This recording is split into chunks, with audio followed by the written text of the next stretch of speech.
It was the middle of March, the season when the winds in the small town of Brooksville carried both the last bite of winter and the shy promise of spring. Eleanor Hayes sat by the window of her modest two-story house, staring at the fading sunlight while sipping a cup of chamomile tea. At 42, she had grown used to the silence of her home. Her husband had passed away years ago, and though her daughter was married and living in another city, Eleanor had chosen to remain in this old house, which now felt far too large for just one person. She had spent years teaching at the local elementary school before retiring early due to health concerns. With her days quieter than ever, she often found herself listening to the clock ticking or watching neighbors pass by. The loneliness wasn't unbearable, but it was constant, a soft ache she carried like a shadow. Still, she filled her time with reading, gardening, and knitting scarves she rarely wore. That afternoon, a knock at the door interrupted her stillness. At first, she hesitated. Unexpected visitors were rare. When she opened the door, she found a young man standing there. He looked no older than 20. His clothes were worn but neat, his hair slightly unkempt as though he had rushed out without caring much for appearance. What caught her most were his eyes, dark, tired, but carrying a spark of quiet determination. "Good evening, ma'am," he said politely, though his voice trembled slightly. "I'm sorry to disturb you. My name is Daniel. I'm a student at Brooksville College, and I heard you sometimes rent out a room. I was wondering if you might have one available." Eleanor blinked. She hadn't rented out rooms in years. Back when her husband was alive, they had occasionally taken in boarders, mostly young teachers or travelers passing through town. But after his death, she stopped. The thought of a stranger living in the house felt unsettling. Yet looking at this boy, she could see he wasn't some wanderer. He looked desperate, but not in a dangerous way, more like someone clinging to the last thread of hope. She folded her arms. "Who told you that I rent rooms?" "The lady at the bakery down the street," he admitted quickly. "I asked around. I don't have much money, but I'm willing to work. I can help with chores, the garden, anything. I can't afford the dorms anymore, and if I don't find a place, I might have to leave school." There it was, the tremor in his voice revealing more than his words. Eleanor studied him for a moment longer. His shoes were scuffed, his backpack nearly falling apart, and his hands, though young, bore faint calluses that spoke of hard work. She knew desperation when she saw it. Years as a teacher had given her an instinct for reading people, especially young ones trying to mask their struggles. Still, she hesitated. Letting someone into her home wasn't a small decision. "Come in," she finally said, moving aside. Daniel stepped inside, almost too carefully, as though afraid to leave a mark. His eyes darted around the living room, the shelves lined with books, the floral curtains, the neatly kept furniture that had aged with dignity. Eleanor noticed his gaze linger on the family photographs resting on the mantel, her wedding picture, her daughter's graduation photo, a faded picture of herself as a young teacher surrounded by children. He looked at them with respect, not intrusion. She motioned for him to sit, though he remained on the edge of the couch, backpack clutched to his chest. "You said you're at the college," Eleanor began. "What are you studying?" "Engineering," he replied, almost too quickly, as though afraid she might stop listening. "It's hard, but I've always wanted to build things. My dad, he used to fix cars back home, and I helped him as a kid. He passed away last year, and things got hard. My mom works 2 jobs now, but she can't send me much. I've been covering tuition with scholarships and working part-time at the diner, but the dorm rent went up this semester. I just can't manage both anymore." His honesty struck her. He didn't embellish his story, didn't beg for sympathy. He simply laid out the facts, his shoulders stiff with the weight of them. Eleanor leaned back, silent for a moment. She had once taught children who came to school hungry, who carried burdens too heavy for their small hands. Some of them had been like Daniel, bright, determined, but fighting against circumstances that threatened to swallow them. "You understand," she said slowly, "that I can't offer much. The room upstairs hasn't been used in years. It's small, and I'm not looking to be anyone's landlady. If you stay, it means respecting the house rules. Quiet hours. No trouble. And if you fall behind on your share of expenses, you leave. Understood. Daniel nodded eagerly, relief washing over his face like sunlight breaking through clouds. Yes, ma'am. Absolutely. I won't cause you any problems. I'll pay what I can, and if you ever need help, I'll be here. She almost smiled at his eagerness. He reminded her of her former students, so desperate to prove themselves. All right then, she said at last. You can move in tomorrow. For the first time, Daniel allowed himself to relax. His shoulders slumped, and he exhaled as though he'd been holding his breath for days. Thank you, he said quietly, his voice thick with gratitude. You don't know what this means to me. Eleanor only nodded, though inside, she felt something stir, a faint warmth in the hollow spaces of her life. She had expected another quiet evening, the same as always. Instead, a young man had arrived at her door, carrying with him a story, a struggle, and perhaps, unknowingly, the possibility of change. As she closed the door behind him later that evening, Eleanor couldn't shake the thought. What had she just invited into her life? The next morning, Eleanor stood at the foot of the narrow staircase, waiting to hear signs of life upstairs. The room she had given Daniel had been closed for years, used mostly to store boxes of old clothes, books, and memories she hadn't dared to part with. She had spent the evening dusting it, changing the bedsheets, and making sure the window opened smoothly. It wasn't grand, but it was clean, warm, and safe. She half expected him to be gone by morning, his story perhaps just another tale spun by someone desperate for free shelter. But when she heard careful footsteps above, followed by the soft creak of the floorboards, she realized he had stayed. Daniel emerged moments later, already dressed in simple jeans and a faded college hoodie, backpack slung over his shoulder. He looked more rested than the night before, though still carrying the fatigue of a life too heavy for someone his age. Good morning, ma'am, he greeted her. His politeness seemed natural, not forced. Thank you again for letting me stay. I promise I won't be in your way. You'll need breakfast, Eleanor said, surprising even herself. She hadn't cooked for anyone else in years. Meals had become a solitary affair. Tea, toast, something light. But now, without overthinking, she set 2 plates on the table. Daniel hesitated, almost shy before sitting down. When he began to eat, he did so with quiet gratitude, as though each bite mattered. Eleanor watched him, not in judgment, but in observation. He reminded her of her students who came to school hungry, those who never wasted food because they understood its value. Between mouthfuls, he spoke of his classes, his professors, and the upcoming exams. His words carried both excitement and exhaustion. Sometimes I feel like I'm barely keeping up, he admitted. There's always another project, another test. And working nights at the diner doesn't help. But I can't afford to stop. You'll burn yourself out, Eleanor said, her teacher's instinct slipping into her tone. He gave a small smile. I guess that's better than giving up.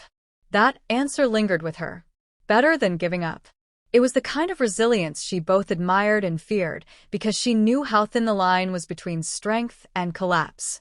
Over the next weeks, their lives slowly intertwined. At first, Daniel remained cautious, almost invisible. He left early for classes, returned late after his shifts, and kept mostly to his room. But Eleanor began to notice small changes in the rhythm of the house. The once silent evenings now carried faint sounds, the scratching of pens, the turning of textbook pages, the quiet hum of someone else's existence. And then, without her asking, Daniel began helping around the house. One Saturday morning, she walked into the kitchen to find him fixing the wobbly cabinet door that had annoyed her for years. I hope you don't mind, he said, tightening the screw with a small toolkit he had brought from his bag. I noticed it kept coming loose. Figured I could save you the trouble. Another time, she found the garden freshly weeded, the hedges trimmed, and her old bicycle oiled, so the wheels no longer squeaked. When she asked why, he only shrugged.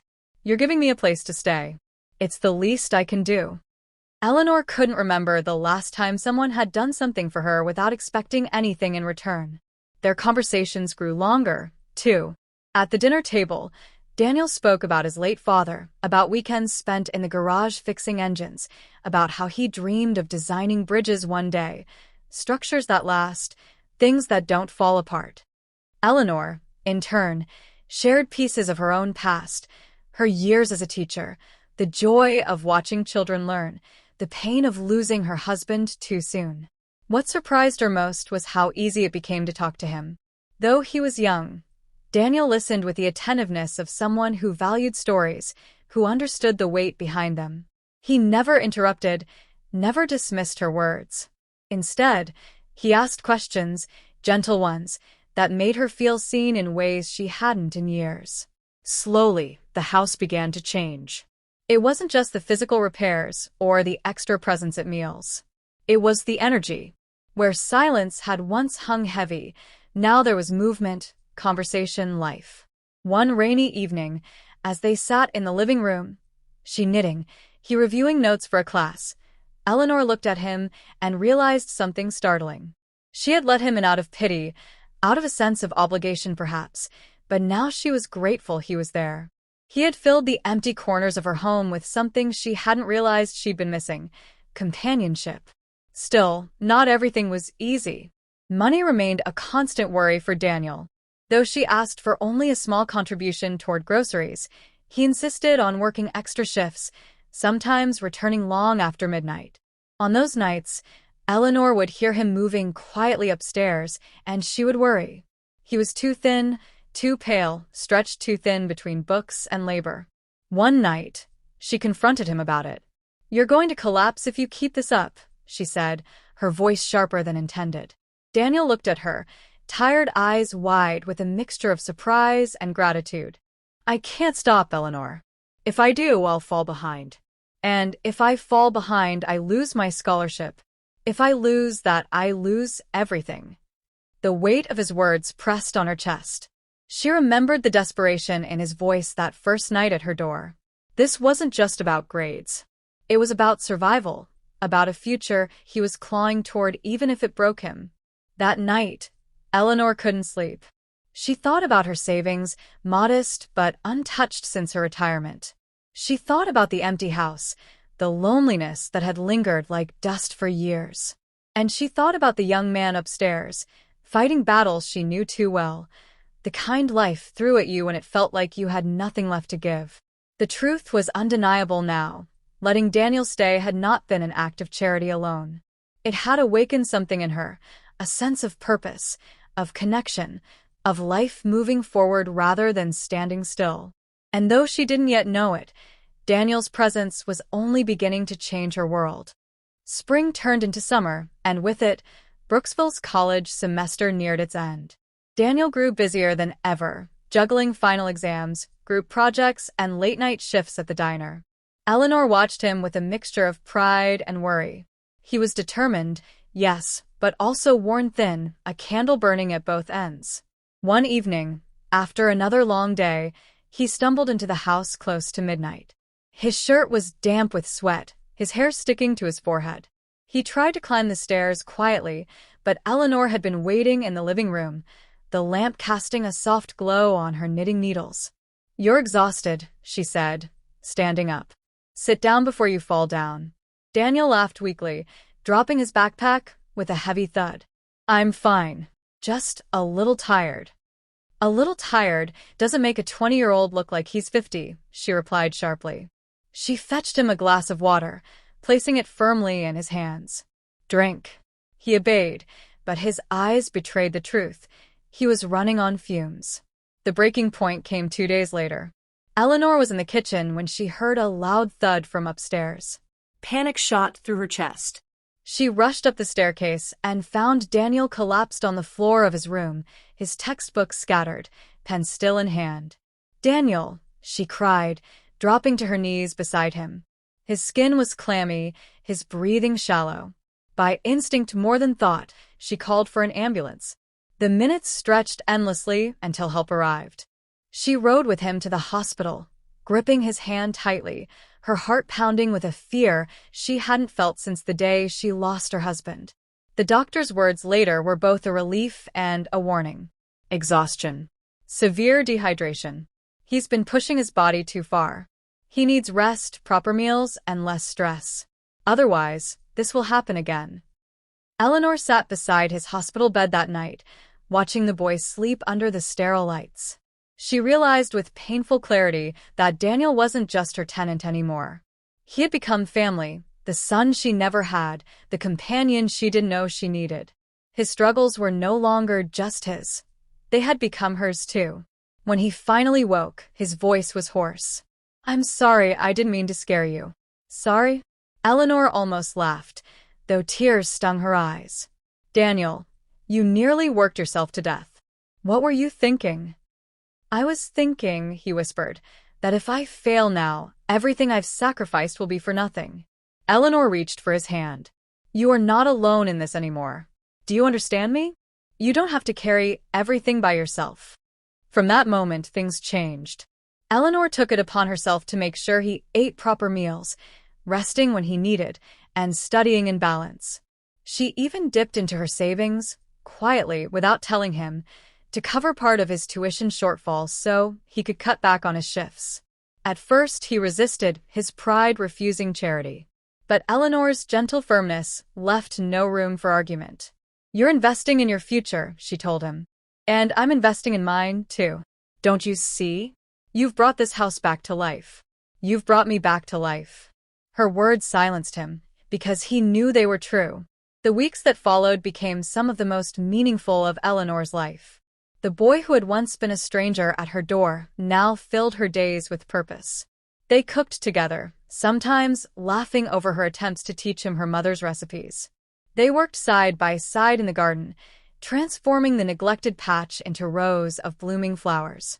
In the evenings, they sat in the living room, he with his books, she with her knitting, but the silence was no longer heavy. It was comfortable, shared. The neighbors began to notice, too.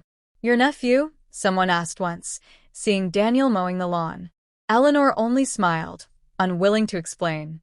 How could she? How could she describe what he truly was? Neither son nor boarder, but something greater, something harder to name. As summer ended, Daniel received his exam results. He had passed, with marks higher than he'd dare hope. When he showed Eleanor the paper, his grin stretched ear to ear. "I did it," he exclaimed. She hugged him tightly, tears brimming in her eyes.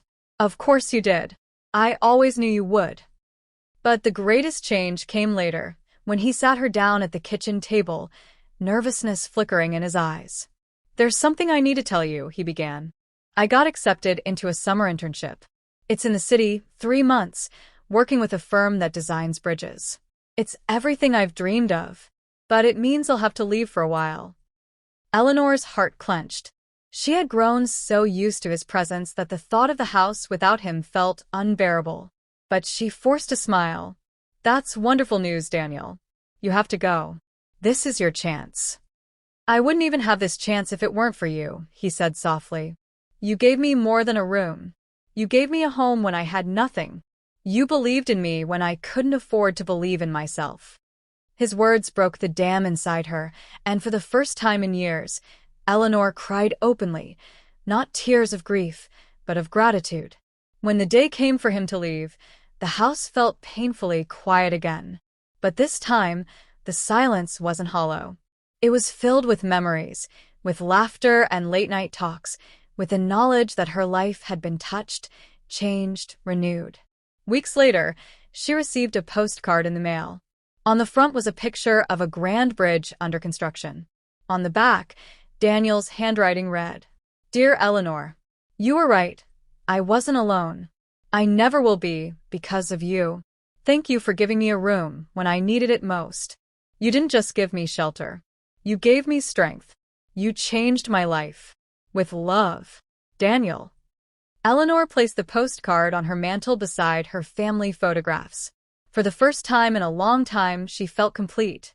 The boy who had once been a stranger at her door had given her something priceless in return: purpose, hope, and the reminder that even the smallest act of kindness can change everything. And so, though she had thought she was the one giving, in truth, she was the one who had received the most.